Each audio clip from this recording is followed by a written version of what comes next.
Jurnalku Raiwi, apa kabarnya hari ini? Semoga semuanya dalam lindungan Tuhan Yang Maha Esa dan diberi berkah berupa kesehatan dan kebahagiaan. Amin. Balik lagi nih ya, hari ini kita bahas lagi tentang GERD. GERD lagi. Jangan bosan karena memang tujuan saya membuat channel ini adalah untuk berbagi pengalaman tentang sembuh dari GERD, anxiety, dan adenomyosis.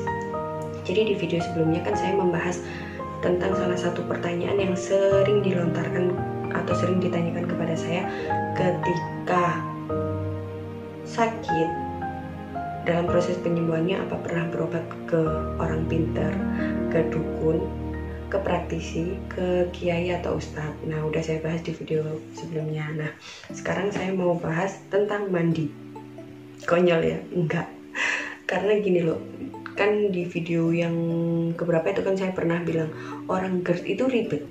Mau makan aja galau, mau tidur galau, mau keluar rumah galau, mau apa-apa galau gitu kan. Mau mandi juga galau. Ini sebenarnya masalah yang umum juga yang sering dibahas di grup yang dulu saya ikuti, GIM, juga grup yang sampai sekarang masih saya ikuti, GAI, itu masih sering ada pertanyaan-pertanyaan kayak gitu. Waktu masih sakit takut mandi nggak sih teman-teman? Itu beneran serius ini. Jadi orang GERD itu unik, orang sakit GERD itu unik. Mau makan galau, mau tidur galau, mau keluar rumah galau, mau mandi pun galau gitu. Jadi sebenarnya kalau saya dulu ketika fase saya masih sakit itu takut mandi sih enggak, cuman saya nggak bisa mandi pagi pakai air dingin, maksudnya air yang biasa, air di kamar mandi itu nggak bisa, karena setiap kali habis mandi, wah sensasi muncul loh, badan gemeteran, meriang nggak karuan dari ujung kepala sampai ujung kaki, sakit. Jadi habis mandi bobo lagi, nggak bisa aktivitas. Nah, terus mensiasatinya gimana? Ya cari waktu yang cocok. Nah, jadi di sini saya mau berbagi pengalaman saya tentang bagaimana galaunya mandi ketika saya dalam proses penyembuhan dari GERD dan anxiety. Jadi waktu itu tuh awal-awal masih nggak peduli gitu loh, istilahnya nggak menyangka kalau itu ada hubungannya sama masalah mandi itu. Jadi ya tetap waktu sakit ya masih mandi pagi gitu kan. Di sini saya bahas juga, ada juga saya cerita soal itu kegalauan mandi dan segalanya. Itu ada saya bahas di sini. Nah, jadi ya tetap mandinya biasa. Kalau waktu itu kan biasanya saya mandi sekitar jam 5, setengah 6 gitu kan, jam 6 paling lambat jam 6. Itu tetap gitu mandi air dingin biasa. Habis mandi emang selalu muncul sensasi gitu. Terus habis ini nggak tahu karena pengaruh saya, emang rata-rata orang GERD itu apa mengalami kayak gitu, atau cuman pengaruh yang meresap ke pikiran saya karena saya kan gabung di grup, terus ada keluhan seperti itu. Jadi karena kondisinya sama, maksudnya saya juga sedang sakit, kondisinya sama, jadi nggak sengaja kerekam ke pikiran bawah sadar saya, sehingga ketika mandi pagi air dingin, sehabis mandi muncul sensasi gitu, berulang-ulang kayak gitu. Akhirnya gimana ya, kalau kita tinggal di negara tropis, nggak mandi nggak mungkin, soalnya kita pasti keringetan. Apalagi kalau waktu itu masih proses pengobatan, habis minum obat biasanya pasti keringetan nggak karuan gitu kan. Jadi nggak mungkin kalau nggak mandi. Terus akhirnya gimana ya, wah gini dah, mandi pagi pakai air hangat. Cobain mandi pagi pakai air hangat gitu juga. Habis mandi jatuh, maksudnya ini kondisi nggak karuan, sensasi muncul nggak karuan. Akhirnya ini gimana ya, coba deh ini aja, mandinya di tengah hari. Oke deh, jadi setelah azan duhur mandi pertama pakai air dingin gitu lagi. Habis mandi muncul sensasi lagi, ya Allah ini badanku kenapa sih kan gitu. Terus akhirnya besoknya lagi dicoba mandi di tengah hari, maksudnya setelah azan duhur itu pakai air hangat. Nah alhamdulillah itu bisa. Jadi setelah mandi pakai air hangat bisa, maksudnya nggak muncul sensasi yang mengganggu gitu. Kebetulan kan waktu sakit saya emang bed rest ya, jadi nggak bekerja sama sekali, soalnya bekerja pun percuma, soalnya berangkat di tempat kerjaan malah jadinya kambuh, lemes, gak karuan, pulang lagi. Jadi emang sengaja waktu bulan Desember sampai awal Januari kalau nggak salah itu bener-bener nggak kerja sama sekali. Nah akhirnya tahap pertama yang cocok itu mandi hanya sekali dalam satu hari, di tengah hari pakai air hangat. Sampai diketawain, soalnya kan cuaca panas banget, mandi pakai air hangat cuma satu bak, soalnya di rumah kan nggak ada yang itu ya, yang bisa bikin air panas langsung tuh nggak ada, jadi kita harus merebus dulu, dan paling bisa itu kan cuma satu bak yang besar itu, jadi mandinya cuma segitu. Sampai dikatain lah hatus bebek gitu. Jadi mandinya kayak bebek, cuma icik-icik selesai gitu.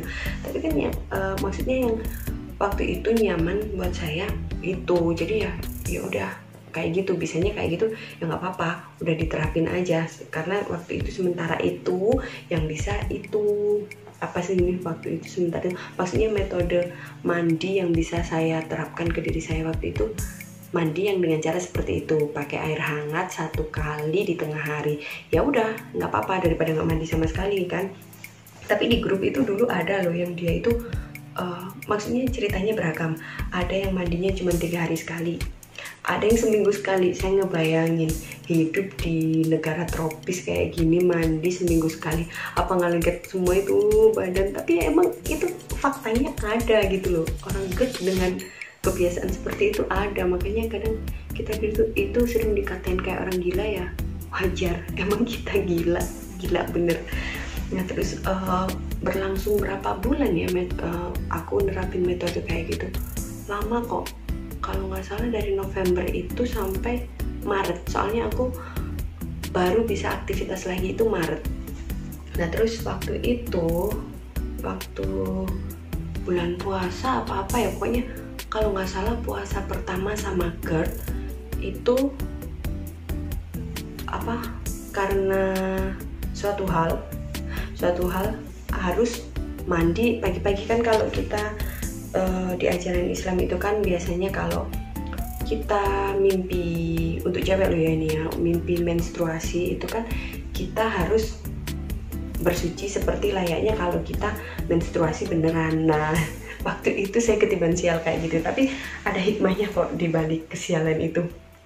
Jadi waktu itu kalau nggak salah inget sih ini ya, itu pertama kali puasa pertama pasca GERD, jadi malamnya mimpi mens gitu, jadi kan harus, sedangkan besoknya harus puasa, jadi mau nggak mau jam 3 pagi itu kan harus mandi bersuci tuh, mandi keramas.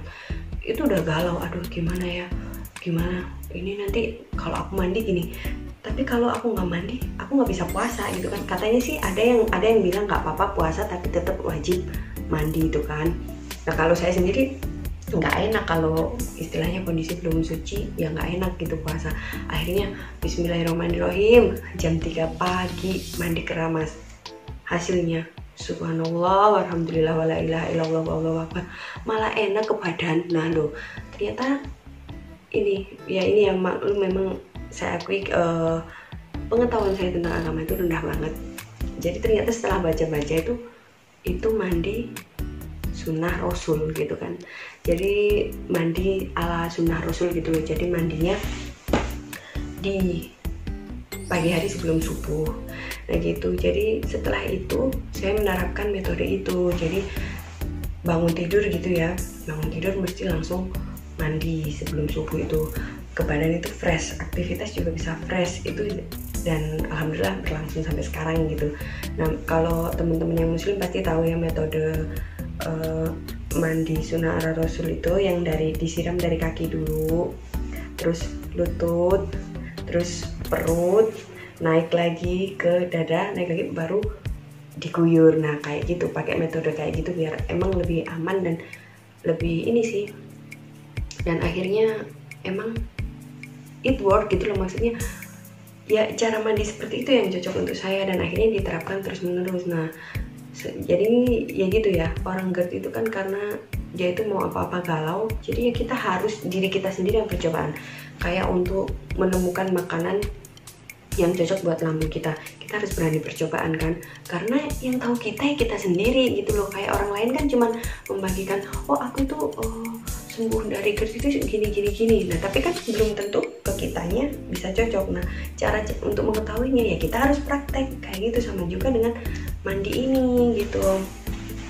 Terus iya ini juga pernah sih waktu itu sudah membaik, terus aku down lagi karena sebenarnya aku waktu GERD itu nggak ada anxiety, tapi malah setelah membaik dari GERD itu baru anxiety muncul. Nah ketika anxiety muncul itu kembali digalaukan sama masalah mandi ini. Jadi tensiku tensiku sempet drop. Jadi akhirnya aku nggak berani mandi pagi. Jadi balik lagi mandinya ke normal, maksudnya jam 5:30, jam 6 itu kan pakai air hangat. Nah anehnya mandi pagi pakai air hangat itu malah badanku lemes. Kok setiap habis mandi malah lemes, di kerjaan tuh malah nggak enak gitu loh rasanya. Terus aku baca-baca, ternyata katanya kata artikel yang aku baca itu ya, kalau orang punya darah rendah itu malah nggak disarankan mandi pakai air hangat, apalagi di pagi hari. Terus aku ternyata seperti ini. Ternyata kekacauan di pikiranku itu salah gitu. Malah sebenarnya yang bagus kita mandi pakai air biasa gitu. Jadi biar air dinginnya itu ketika kita mandi pakai air dingin itu malah akan mengaktifkan sel-sel tubuh kita sehingga kita siap untuk beraktivitas di hari itu. Nah kalau mau mandi air hangat sih nggak apa-apa, tapi disarankan sore hari karena kita setelah kerja gitu kan ya. Setelah kerja jadi malah bikin relax gitu. Jadinya paham. Ternyata kalau orang orang darah rendah nggak boleh mandi air hangat gitu. Jadinya ya udah setelah itu nggak nerapin mandi air hangat itu, jadi balik pakai air dingin lagi. Tetapi kapan hari itu ada kejadian yang ya pokoknya bikin galau gitu loh mandi ini. Waktu itu ketika negara kita ngalamin suhu dingin yang ekstrim itu loh, kan sempet tuh ya tahun kemarin 2019 atau 2018 itu ya, yang dinginnya kebangetan nggak karuan. Nah itu aku mandi keramas, padahal tengah hari pakai air dingin, hampir pingsan di kamar mandi karena padahal udah menerapkan metode itu ya, yang mandi ala Rasul itu. Cuman memang hawanya lagi dingin banget dan airnya tuh dingin banget, jadi malah karena aku ada darah rendah malah turun gitu loh, malah tensinya makin turun, gak karuan, hampir pingsan di kamar mandi. Akhirnya alhamdulillah ya masih ditolong gitu sama Tuhan, masih ditolong sama Gusti Allah, bisa nyelesain ritual mandi dan keluar dari kamar mandi dengan selamat. Akhirnya dibungkus pakai selimut biar badanku anget. Nah setelah badanku mulai berkeringat itu mulai normal lagi, seperti itu. Jadi ini intinya, untuk mandi pun kita harus berani mencoba dan nggak boleh takut gagal. Pokoknya hati-hati sendiri aja. Maksudnya saya berbagi pengalaman ini tuh bukan menakut-nakuti, enggak, tapi gini kan, yang tahu kita ya kita. Jadi kalau misalnya merasa ini kok kayaknya aku feelingku nggak enak ya udah jangan gitu loh. Kalau misalnya hari ini dingin banget ya, mau mandi takut mandi air hangat aja ya nggak apa-apa gitu. Pokoknya ask yourself gitu loh. Intinya salah satu yang saya pelajari, yang saya dapat pahami setelah kena GERD ini adalah kita harus lebih sering berbicara dengan diri kita sendiri, harus lebih sering mengenal diri kita sendiri, jadi lebih mengenal diri kita sendiri kayak gitu. Jadi biasanya saya kalau badan lagi nggak enak gitu ya, saya tanya, kamu ini maunya apa sih?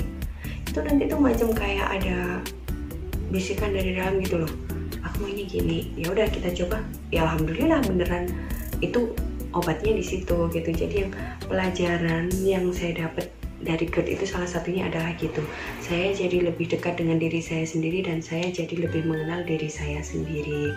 Jadi buat temen-temen yang saat ini sedang berjuang melawan GERD dan anxiety dan galau masalah mandi, don't worry, be happy ya, tetap mandi aja, karena mandi itu salah satu manfaatnya adalah menyehatkan tubuh kita, membuat tubuh kita lebih bugar. Nah, metodenya ya terserah yang ini, yang apa nyaman buat teman-teman, tapi ya kalau bisa jangan yang 3 hari sekali atau seminggu sekali ya, usahain sehari paling nggak 1 kali lah. Syukur-syukur kalau bisa sehari 2 kali gitu kan. Kalau saya sehari 2 kali sih sekarang. Pokoknya itu, karena mandi memberikan efek yang baik buat tubuh, jadi nggak usah galau-galauan. Tapi memang itu salah satu fase yang harus kita lewati ketika kita sakit GERD, terutama yang baru di fase 1 bulan pertama sampai 3 bulan pertama. Itu udah penuh ujian banget, sensasinya masih ribuan, bikin gak karuan, bikin pikiran kacau, bikin galau gak karuan. Jadi tetap sabar aja, yang penting jangan putus asa gitu loh. Tetap sabar, ikhlas, menerima keadaan, tapi tetap terus berusaha, karena hanya orang-orang kuat, saya percaya itu hanya orang-orang kuat yang sama Tuhan diberi sakit ini. Dan insya Allah setelah sakit ini tuh kita akan berubah jadi orang yang lebih kuat lagi. Ibaratnya kupu-kupu, GERD itu adalah proses metamorfosis bagi kita yang benar-benar menyakitkan, yang harus kita lewati. Tapi setelah kita bisa melewati itu, kita bisa terlahir kembali sebagai makhluk cantik, makhluk yang lebih kuat seperti kupu-kupu, seperti itu. Jadi sekian sharing saya tentang GERD dan kegalauan masalah mandi. Semoga bermanfaat buat teman-teman yang saat ini sedang berjuang melawan GERD dan anxiety. Mohon maaf jika ada salah kata. Sampai bertemu di video berikutnya. Oh ya, kalau mau tanya-tanya silahkan aja ya, tulis di kolom komentar. Insya Allah nanti kalau saya tahu jawabannya, saya jawab sesuai dengan pengalaman saya ketika saya berjuang melawan GERD dan anxiety. Sekali lagi terima kasih buat yang udah nonton. Mohon maaf jika ada salah kata. Kok mau matur thank you. Sampai ketemu di video berikutnya. Bye bye.